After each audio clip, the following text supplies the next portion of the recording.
자, 오늘 우리가 베드로 후서에서 말하는 신앙이 뭐냐? 우리가 믿음이라고 하는 것이 있지만은 이 믿음이 각 성경에서 주장하는 이 강조 포인트가 상당히 다릅니다.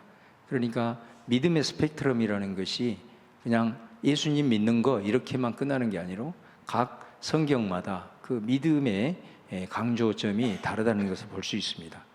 베드로후서에서 말하는 신앙이라고 하는 것은 예수님을 단순히 이렇게 믿는 것으로 끝나는 것이 아니라 믿음에서 시작을 해가지고 사랑까지 이르는 그 8가지의 단계의 신적인 성품, 이것에 참여하는 것이 베드로후서가 말하는 믿음이라고 할 수가 있습니다. 그래서 그 첫걸음이 믿음 위에 덕을 세우는 것이라고 하지 않았습니까? 그러니까 사실 이 덕이라고 하는 거 세우는다라는 뜻이거든요. 이 덕이라는 말 자체가.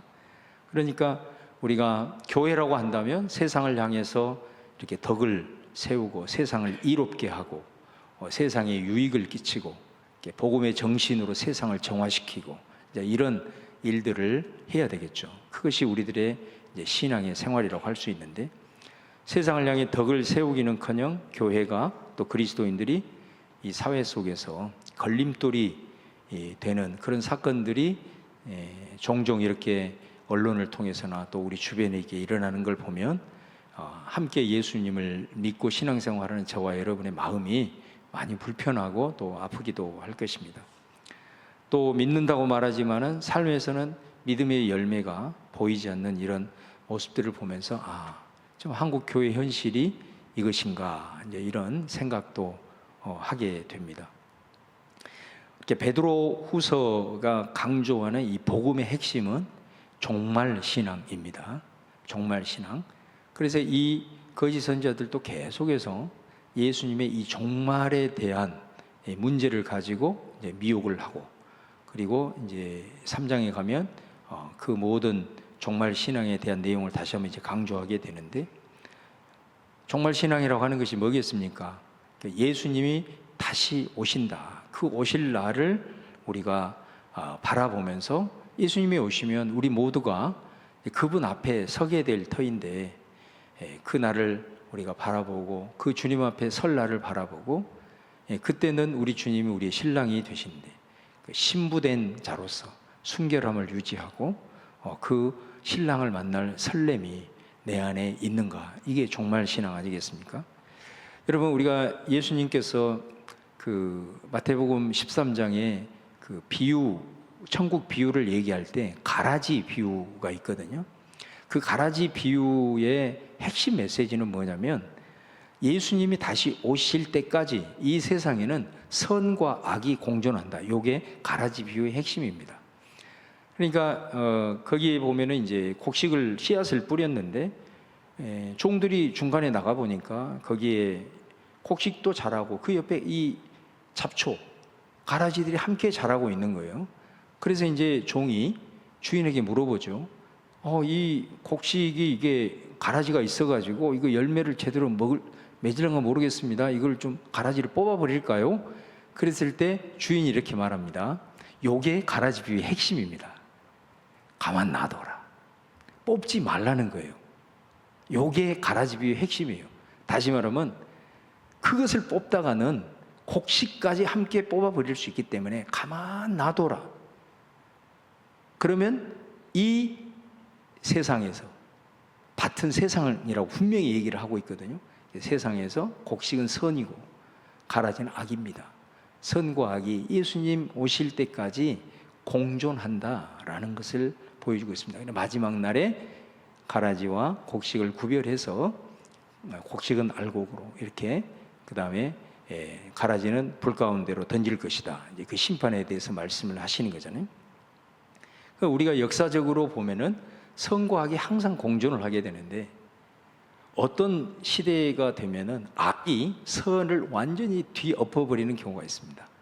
악이 너무 횡행해가지고 도대체 선을 찾지 못하는 이런 상황이 올 때가 있습니다. 항상 그럴 때는 시대가 통째로 바뀔 때입니다. 그리고 문명이 사라지고 새로운 문명이 떠오르게 되는 시점이 악이 완전히 선을 뒤덮었을 때 이런 현상이 일어나죠. 이거를 우리가 세기말적 현상이다 이렇게 표현을 합니다. 그러니까 우리가 인류 문명사에 있어서도 어떤 문명이 있다가 사라지고 있다가 사라지고 아니면 시대 패러다임이 완전히 뒤바뀌는 이런 변곡점이 있을 때는 꼭 거기에 악이 극도로 횡행해가지고 선을 뒤엎어버리는 이런 이제 상황이 있었단 말이에요. 그러니까 이 세기말적 현상 그런 때는 꼭 보면은 어떤 전쟁이 터진다든가 또 아주 강력한 자연 재앙이 일어난다든가 아니면 혁명이 일어난다든가 이런 일들이 이제 일어나게 되는 겁니다. 그러니까 이 세기말적 현상이라고 하는 것은 장차 예수님이 마지막 우리에게 오실 종말의 일종의 전조 현상이라 그렇게 보시면 되겠습니다. 그런데 이제 우리가 신앙적으로 봤을 때 이렇게 성경의 관점에서 봤을 때 이 모든 세상의 주권자가 하나님이시기 때문에 악이 그러면 성행한다는 그 기준이 뭐냐라고 했을 때는 그 악이 성행했을 때는 뭔 일이 일어난다고요? 세기말적 현상이 일어나는데 그 기준이 뭐냐라고 했을 때는 그게 바로 교회의 타락입니다. 그러니까 세상은 악이 항상 존재하는 거예요. 그럼에도 불구하고 택한 교회가 백성이 든든히 그 세상과 어게인스트 다 이렇게 맞서서 그 선을 붙들고 말씀을 붙들고 이렇게 살아내면 그 사회는 유지돼요. 그런데 교회마저 타락이 되어버렸을 때는 이런 현상이 나타나요. 가장 대표적인 게 중세시대 아니겠습니까? 중세시대 때 여러분 종교개혁이 일어나는 원인이 뭐겠습니까? 바로 그것은 중세시대의 교회의 타락 현상이라는 걸 보게 되고 또 대표적인 역사를 찾아보면 러시아입니다. 러시아. 그 러시아 제국이 있을 때 저도 이제 그 단기 선교를 그 우크라이나를 한번 갔는데 가기 전에 성 떼제르부르크 그 두 번째로 큰 도시잖아요. 거기를 옛날에 거기가 러시아 제국의 수도였지 않습니까? 그 러시아 황제를 짜르라고 그러는데 거기에 보면 여름 궁전, 뭐 겨울 궁전, 뭐 이렇게 있는데 거기를 갔는데 하루 종일 돌아다녀도 그 왕궁 전체를 다 못 봅니다. 그리고 얼마나 화려한지 진짜 깜짝 놀랐습니다. 러시아 제국이 어마어마했구나. 근데 여러분 그 러시아 제국이 한순간에 무너지잖아요. 그리고 안타까운 것은 그 무너진 러시아 제국이 누구한테 무너지냐면 이 레닌이라고 하는 사람의 공산주의에 의해서 무너지게 된단 말입니다. 레닌이 공산주의로 정권을 잡아가지고 제일 먼저 한 일이 뭐냐면 러시아 정교의 성직자들을 다 사형시키는 일이었어요. 그 말은 뭔 말이냐면 왜 러시아 그 어마어마한 대제국이 그것도 인류 역사에 가장 비극을 안긴 공산주의에 무너지게 되느냐.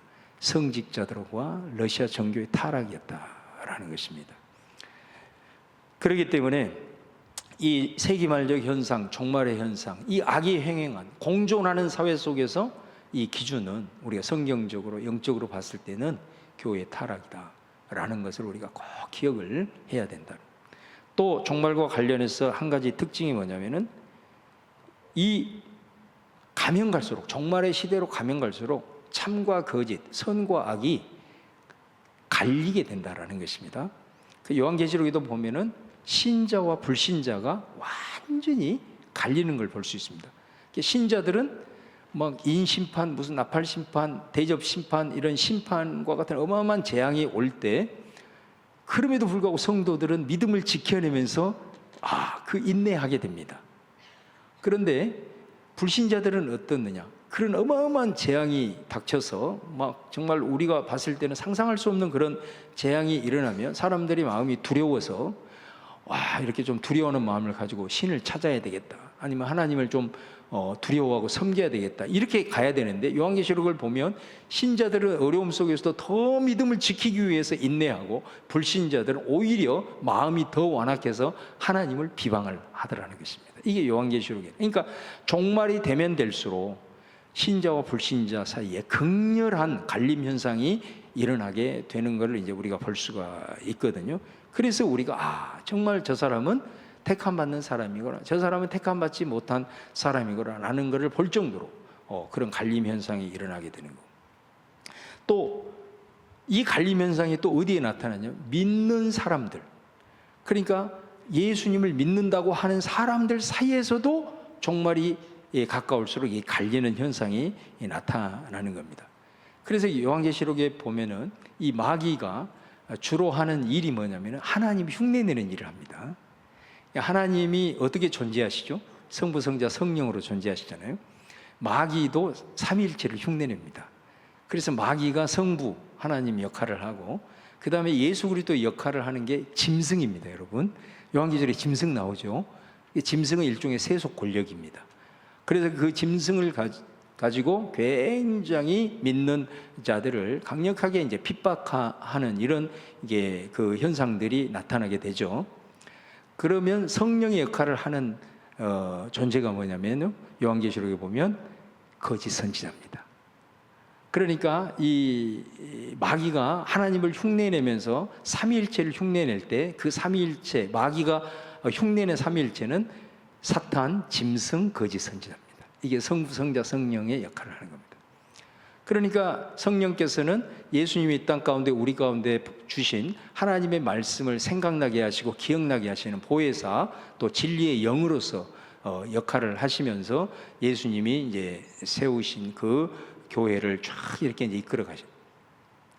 이 거짓 선지자가 하는 역할이 여러분 뭐냐면요, 백성들을 아니면 믿는 자들을 미혹을 해가지고 짐승을 섬기게 하는 겁니다.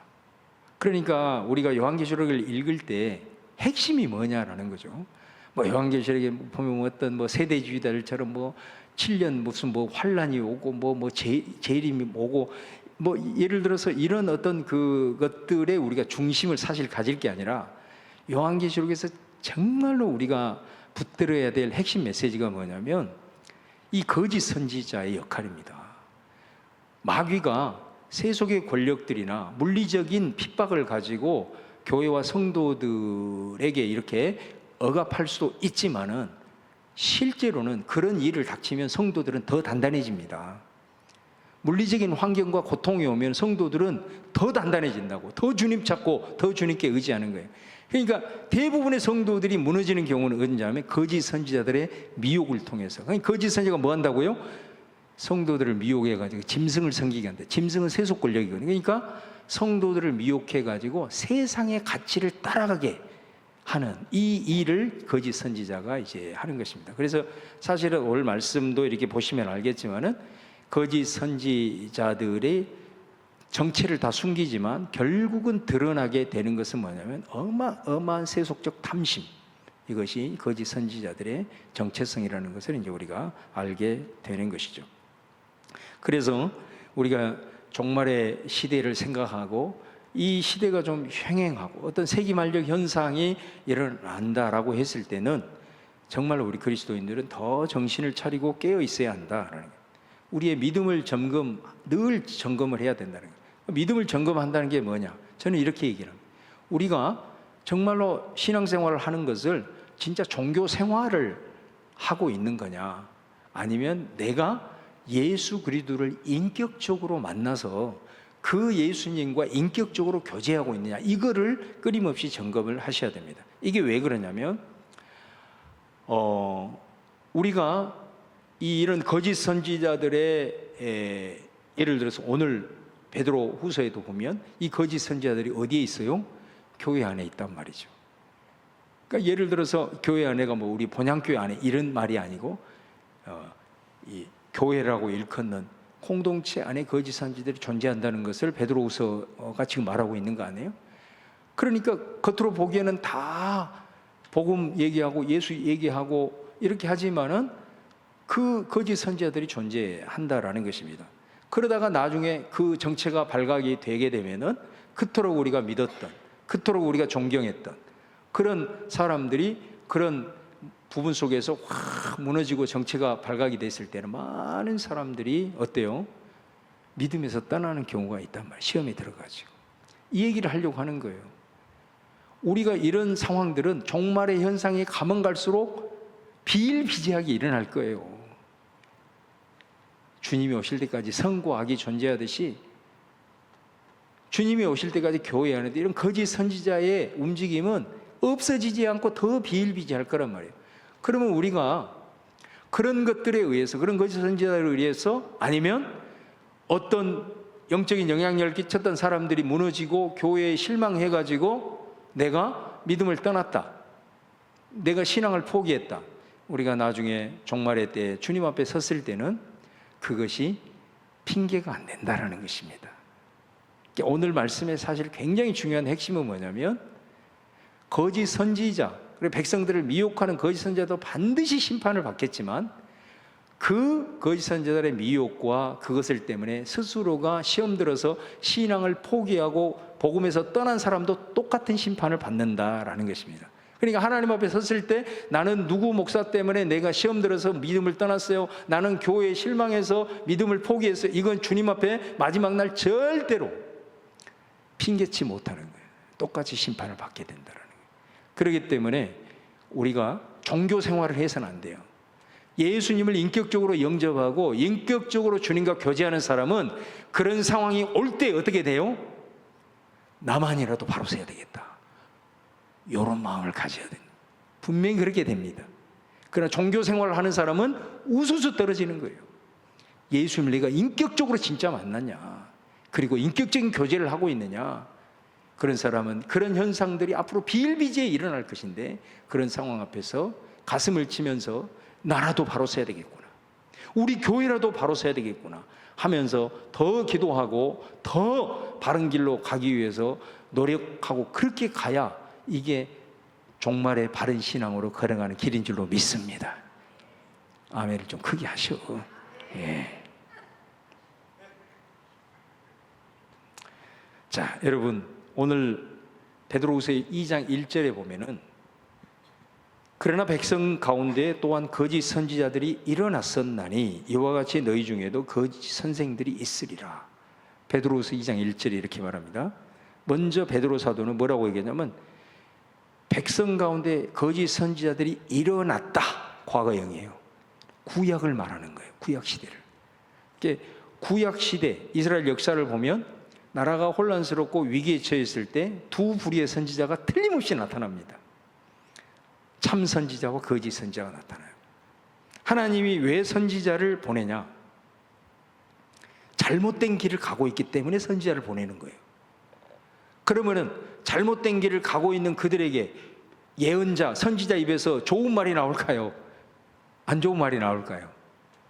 아무래도 경고에 대한 메시지가 나와요. 니네들 그렇게 가면 안 된다, 말씀으로 돌아가야 된다, 회개해야 된다, 그러지 않으면 너희들 나라 망한다, 이 메시지잖아요. 그러니까 얼마나 사람들에게 그 메시지가 불편하겠습니까? 근데 거짓 선지자들은 구약 성경을 읽어보면 항상 위기 시대에 뭐라고 얘기하냐? 평안하다, 괜찮다, 안전하다, 이렇게 얘기해요. 근데 문제는 뭐냐? 백성들은 대부분 거짓 선지자들의 말에 귀를 기울이고 참 선지자의 외침에는 귀를 닫고 오히려 핍박을 하는 것이죠.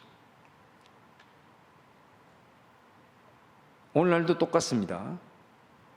내 안에 어떤 새로운 갱신들이 일어나고 내 안에 정말 하나님의 사람으로서 새로운 회복이 일어나려면 참 선지자의 메시지, 때로는 성경이 말하는 어떤 불편한 메시지가 왔을 때에도 내 자신을 정직하게 돌아보고, 때로는 마음에 찔리더라도 그것을 듣고 돌이키는 그런 역사가 일어나야 갱신과 회복의 역사가 나타나는 거 아니겠어요? 근데 반대로 망해가는 길로 접어들면 어떻게 되느냐? 내 입맛에 맞는 설교만을 찾는다는 거예요.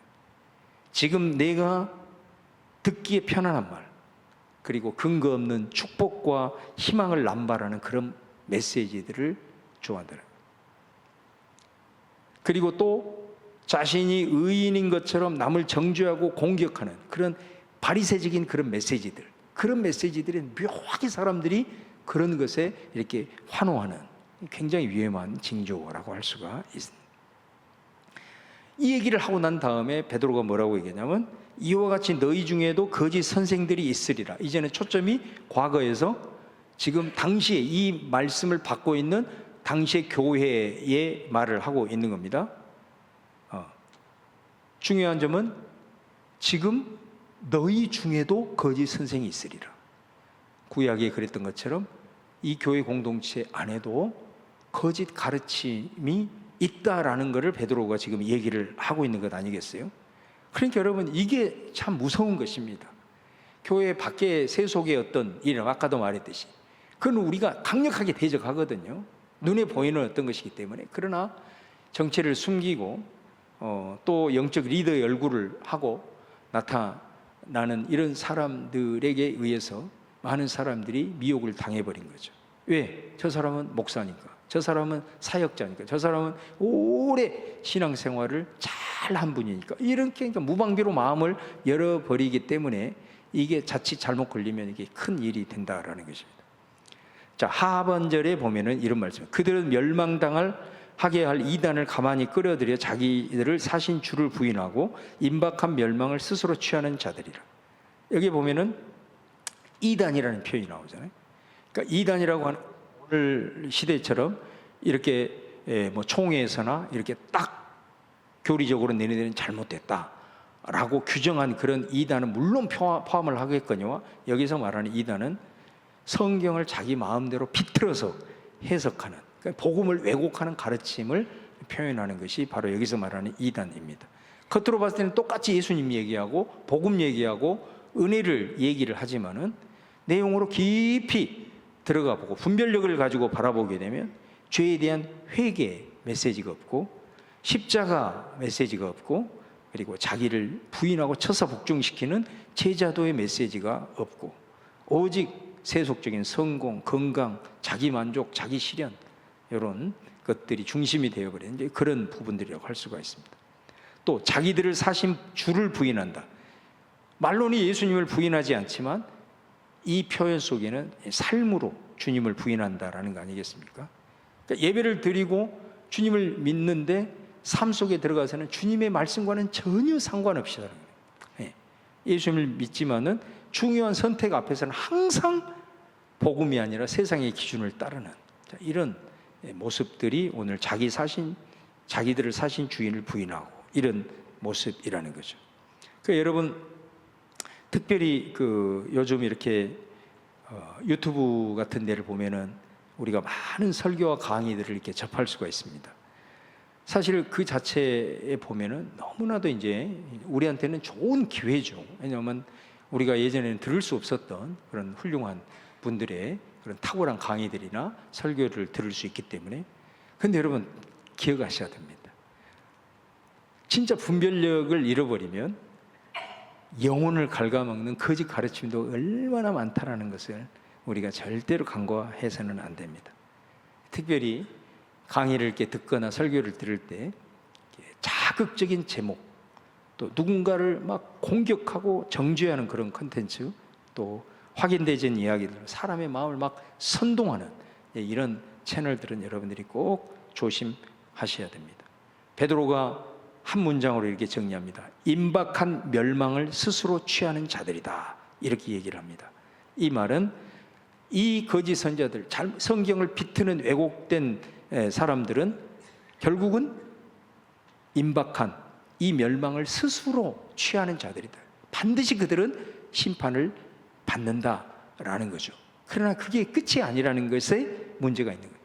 그 잘못된 가르침에 아무 생각 없이 그냥 그것이 진리인 줄 알고 미혹된 자들도 동일한 멸망의 길을 가게 된다는, 이것이 우리를 가슴 아프게 한다라는 것입니다. 그래서 오늘 이 거짓 가르침을 경계하라, 이 제목을 우리가 좀 무겁게 받아들여야 된다라는 것입니다. 자, 베드로후서 2장 2절 말씀입니다. 한번 같이 한번 읽어보겠습니다. 시작. 여럿이 그들의 호색하는 것을 따르리니 이로 말미암아 진리의 도가 비방을 받을 것이요. 여기 보면 여럿이 이렇게 되잖아요. 그러니까 그 교회 공동체 안에 소수 몇 명이 아니라 많은 사람들이 이미 이 거짓 가르침에 미혹이 됐다라는 것을 지금 말씀을 하고 있는 거죠. 근데 그 뭐라고 얘기를 하냐? 그 많은 사람들이 자 미혹을 당했는데 뭐라고 얘기를 하냐? 그들의 호색하는 것을 따른다, 이렇게 말해요. 그러니까 호색은 사실은 성적 타락을 얘기를 하는 거잖아요. 그런데 이 호색은 단순히 성적 타락을 말하기보다는 조금 넓은 범주로 생각하셔야 돼요. 그게 왜 그러냐면 우리가 도덕적 타락, 윤리적 타락의 마지노선이 성적 타락입니다. 그러니까 많은 타락들이 있지만은 성적인 타락은 이 도덕적으로 이미 돌아올 수 없는 강을 건너버린 그 끝자락이라고 보시면 돼요. 이게 호색이거든요. 그러니까 여기서 말하는 호색이 단순한 성적인 타락이라는 것이 아니라 이 거짓 가르침에 넘어간 자들이 이제는 완전히 이 잘못된 가르침으로 말미암아 아주 도덕적, 윤리적 붕괴 현상이 그들 안에 이미 나타났다라는 것입니다. 여러분, 이게 얼마나 엄청난 소리입니까? 이 사람들이 처음부터 그랬겠어요?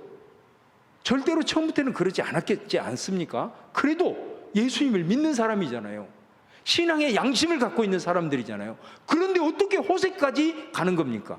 이건 말도 안 되는 거거든요. 그런데 거짓 가르침에 미혹이 되기 시작하면은 점점 그렇게 가다가 이런 상태까지 갈 수 있다라는 것을 너무너무 심각하게 오늘 우리에게 메시지를 던지고 있다라는 것입니다. 그러니까 이 거짓 가르침에 미혹이 되면 보통 이런 단계를 거치는 거예요. 이게 처음에는 살아있는 거죠. 우리가 사실은 어떤 죄악 앞에 노출되기도 하고 또 말씀 앞에 순종하지 못한 연약함이 있습니다. 모든 사람들이 완벽할 수는 없으니까. 그러나 어떻습니까? 우리가 말씀을 가지고 있는 사람들은, 하나님을 의식하고 사는 신앙인들은 어떻습니까? 그 죄가 내가 기도하면서 아니면 예배하면서 말씀을 보면서 그것이 깨달아졌을 때는 어때요? 부끄러워할 줄 알. 그리고 그것을 가지고 가슴을 칠 줄 아는 거예요. 살아있는 거예요, 이게. 내가 비록 무너졌어도 그것을 바라보면서 가슴을 칠 수 있고 하나님 앞에 눈물을 흘릴 수 있고 이것이 정말로 잘못된 것이었구나 하고 깨달을 수 있다면 그거는 신앙의 양심이 지금 살아있는 거고 성령님이 그 속에 역사하고 있는 증거가 아니겠습니까? 근데 복음이 뒤틀려지고 왜곡이 되어지는 이런 것들이 조금씩 계속해서 반복해서 이것들을 듣다 보면은 이제는 죄에 대해서 변명을 하기 시작합니다. 이게 두 번째 단계, 변명을. 뭐 그럴 수도 있지. 시대가 어떤 시대인데 이렇게 되는 겁니다. 그 다음에 가게 되면 어떻게 되냐? 악을 선이라고 주장을 합니다. 이 단계가 이단의 단계입니다. 여러분, 이단들을 보세요. 어때요? 자기네들이 이단인데 자기네들이 진리고 그러고 어떻습니까? 우리들이 잘못됐다고 얘기를 하잖아요. 비진리의 가운데 있으면서도 자기네들이 진리고 진리를 갖고 있는 교회를 비방하는 전형적인 형태인 것입니다. 이제 이 상태로 돌아가면 참 돌이키기가 쉽지가 않습니다. 그 다음 마지막 단계는 뭐냐면 선을 없애려고 하는 겁니다. 다시 말하면 비진리가 극대화되어지고 이렇게 되어지잖아요. 그러면 자신들의 어두움을 감추기 위해서 선을 대적하고 선을 공격하고 진리를 공격하고 그것을 없애는 이런 시도를 하게 되는 현상이 나타나게 된다는 겁니다. 그래서 여러분, 악은 악한 행동 때문에 망하는 것이 아닙니다. 우리도 언제든지 그런 정도의 차이는 있지만 무너질 수 있는 연약함이 있기 때문에, 그러나 우리가 아까 말씀드린 대로 내 신앙의 양심이 살아있고 하나님 앞에 돌이킬 수 있는 그런 회개의 마음이 있다고 한다면 왜 망하느냐? 자신이 악 가운데 있다는 것을 알지 못하게 될 때, 그것을 깨닫지 못하게 될 때 그는 악에 완전히 묶여서 그것 때문에 망하게 된다라는 것이죠. 그래서 저와 여러분은 정말로 하나님 앞에 돌이키고 하나님 앞에 회개하고 내가 죄에 대해서 부끄러워할 줄을 아는, 이거 내가 잘못했습니다, 이것이 죄입니다, 이 고백이 살아있다고 한다면 우리의 신앙은 살아있는 줄로 믿습니다. 이 거짓 가르침에 미혹이 되어지면 악을 행하면서도 부끄럽지 않고 오히려 당당히 하고 내가 뭐 틀렸어 이렇게 나오게 되는 겁니다. 그러면 어떤 일이 벌어지느냐? 이로 말미암아 진리의 도가 비방을 받게 된다. 한 사람의 타락으로 끝나는 것이 아니라 그로 인해서 교회 전체가 비방을 받게 된다라는 말씀을 하고 있는 것입니다. 여러분, 베드로전서 4장 17절에 그런 말씀이 있거든요. 하나님의 집에서 심판을 시작할 때가 되었나니. 구약에 보세요. 하나님이 명령해서 성전을 세웠습니다. 그런데 선지자들을 보내서 돌이키라고 했을 때 그들이 더 강팍해가지고 하나님 보내신 선지자를 잡아 때리고 핍박하면서 오히려 돌이키지 않았을 때는 하나님이 명령한 성전부터 헐어버리잖아요. 하나님이. 그러니까 이 베드로전서의 말씀은 그 구약 배경을 깔고 있는 겁니다. 세상을 심판하기 전에 하나님의 집부터 무너지기 시작한다. 한국 교회 현실을 가만히 볼 필요가 있다는 거예요. 세상을 심판하기 전에 모든 것에 악이 선을 뒤엎는 그 기준점이 교회 타락이라고 했을 때 하나님의 심판은 하나님의 집에서부터 시작이 된다라는 이 현실을 우리가 꼭 기억을 하면서 세상이 왜 이래? 이렇게 말하기 전에 지금 교회와 우리 성도들의 문제점은 뭔가 스스로에게 이렇게 질문을 던져야 될 정말로 중요한 시기가 아닌가 그런 생각을 해봅니다. 자, 마지막으로 3절 말씀을 보시면 그들이 탐심으로서 지어낸 말을 가지고 너희로 이득을 삼으니 그들의 심판은 옛적보다 지체하지 아니하며 그들의 멸망은 잠들지 아니하느니라. 여기 보면 거짓 선지자들 말씀을 왜곡하는 이런 사람들이 가지고 있는 공통점이 하나가 있는데 이게 탐심이라고 얘기합니다. 탐심. 하나님의 나라, 영혼, 복음 이런 게 아니라 자기 이익, 자기 명예, 자기 영향력 이런 것이 목적인 거예요. 그래 그거를 얻기 위해서 그 탐심을 성취하기 위해서 어떻게 하냐? 말을 지어낸다. 지어낸 말을 가지고 1절 말씀처럼 성경을 자의적으로 왜곡하는 거죠. 그렇게 해가지고 결국은 어떻게 되느냐? 성도들을 이용을 해서 자기 이득을 챙기게 된다라는 것입니다. 저는 특별히 제가 계속 이 유튜브를 경계하는 이유가 그러면 정말 유튜브를 이렇게 하다 보면 옆에 막 이렇게 뜨는 것이 있잖아요. 너무 제목이 자극적이어가지고 이렇게 한번 들어가 보거든요. 정말 자기가 진짜 특별히 의인인 것처럼 해가지고 뭐 이 사람 저 사람에 대해 확인되지 않는 정보를 가지고 막 정죄하고 공격하고 논란을 만들어내는 그런 컨텐츠들이 너무나도 많다는 것을 보게 됩니다. 그래서 제가 한 번은 그런 대표적인 진짜 수십만 명의 채널을 가지고 있는 그런 일을 해요, 이 사람이. 그래 제가 너무 하나의 분데 일반 아주 막 드러나지 않는 목사님인데 그 목회 잘하고 있는 그 목사님의 설교를 가지고 완전 2단 3단으로 정죄를 해버리더라고. 그래서 내가 너무 충격을 받아가지고 그 교회 목사님의 설교를 들어가서 내가 봐봤어요. 전혀 문제가 없는 거예요.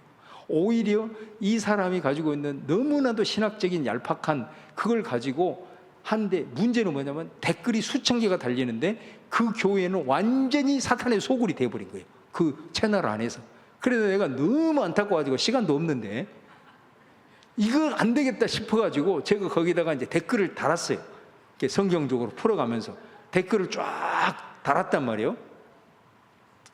달았는데 막 댓글이 달리는 거예요, 나한테. 뻘소리 하지 마라. 뭐 그런 시간이 있으면 밖에 나가서 전도해라. 뭐 이런 댓글이 달리는데 근데 참 놀라운 게 뭐냐면 어떤 한 분이 딱 댓글을 달았는데 나도 지금 이 채널에서 지금 주장하고 있는 것에 대해서 매우 부적절하다고 생각을 했는데 이렇게 논리적이고 합리적이고 성경적으로 풀어서 매너 있게 댓글을 다는 것을 보니까 너무 제가 위안을 받았습니다. 그래서 제가 앞으로 나 이런 쪽으로 한번 가볼까 뭐 그런 생각도 했습니다만 너무너무 안타까운 현실들이 많이 있어요. 그런데 그런 채널들 중에서 마치 그 사람이 막 진리를 대변하는 그런 용기 있는 그런 사람으로 채널로 포장되고 많은 성도가 거기에 후원을 하고 있고 지지하고 댓글로 동조하고 그거 어떻게 됩니까? 탐심에 사로잡힌 괴물이 만들어지는 겁니다. 우리는 이런 탐심을 동력으로 움직이는 거짓 교사들, 이런 한국 교회 안에 이런 선지자들을 정말 분별하고 경계를 해야 된다. 오늘 베드로가 분명하게 선언하는 것은 그들의 심판은 옛적부터 지체하지 아니하며 그들의 멸망은 잠들지 아니하느니라. 이미 하나님 앞에서는 판결이 나버렸다라는 거 아니겠어요? 언제 그들에게 하나님의 심판이 이루어질지는 알 수 없지만 반드시 그들에게는 심판이 임한다라는 것을 보게 돼요. 이제 그런 부분들이 이루어졌을 때 정말 그것으로 인해서 수많은 사람들이 종교 생활을 하는 수많은 사람들이 믿음에서 떠나게 되는 이런 이제 상황들이 발생을 하게 됐을 때 그들에게 이렇게 미혹이 되어져서 그것 때문에 배교하고 신앙을 잃어버리는 이런 상황들에 대해서 정말로 얼마나 우리가 안타까움을 금할 길이 없다 이 말이에요. 그렇기 때문에 우리가 정말로 이런 부분을 통해서 다시 한번 서야 된다. 우리가 힘겨운 시대를 살아가고 있습니다. 가장 힘이 되고 소망이 되어야 될 곳은 어디냐면 복음을 붙들고 있는 교회인 줄로 믿습니다. 저는 우리 본향교회가 그런 교회가 될 수 있기를 주님의 이름으로 축원을 드립니다. 정말 우리 현실 교회가 실망을 주고 거짓 가르친 거짓 선지자들의 난립으로 인해서 진리가 비방을 받는 이런 상황입니다. 그런 상황에서 오늘 말씀을 마무리하면서 첫 번째로 어떤 시험거리가 오더라도 그리고 어떤 시련이 오더라도 믿음을 지키시기를 바랍니다. 종말의 시대에는 그런 일은 앞으로 더 비일비재할 겁니다. 그런 것들 때문에 내 믿음을 포기하고 내가 그것 때문에 교회를 떠나는 일이 없도록 여러분들은 마음을 가다듬어야 된다라는 거 꼭 기억하시고 그것을 위해서 항상 우리가 믿음을 점검할 때 내가 내 믿음이 하나님과의 인격적인 만남에서 시작이 되었는지 이것을 꼭 점검을 하셔야 됩니다. 그러지 않으면 사람 보고 시작한 신앙은 사람 때문에 결국은 무너지게 돼 있는 겁니다. 하나님과의 인격적인 만남에서 시작된 믿음은 교회가 때로는 요동하고 흔들려도 절대로 흔들림이 없고 오히려 그 상황을 통해서 내가 더 믿음 가운데 굳건히 서야 되겠다 다짐하게 된다는 것이고 마지막 세 번째는 거짓 가르침과 왜곡된 복음을 분별하는 분별력을 키우셔야 된다. 결국 그것은 우리가 하나님의 말씀 가운데 깊이 들어가는 것을 기억하시고 구약에도 신약에도 거짓 선자들이 존재했지만은 지금도 여전히 존재하고 있다는 것을 기억하고 복음을 그럴듯하게 포장하지만은 세속적인 가치와 탐심을 부추기는 가르침이 존재한다는 걸 기억하고 여러분들이 꼭 경계하십시오. 오늘 베드로후서가 시작을 하면서 왜 교회와 성도들의 어떤 외적인 성장보다는 베드로후서를 시작하면서 이런 시대적인 흐름 속에서 신적인 성품에 참여하는 성숙을 베드로후서가 먼저 시작을 하면서 그것을 왜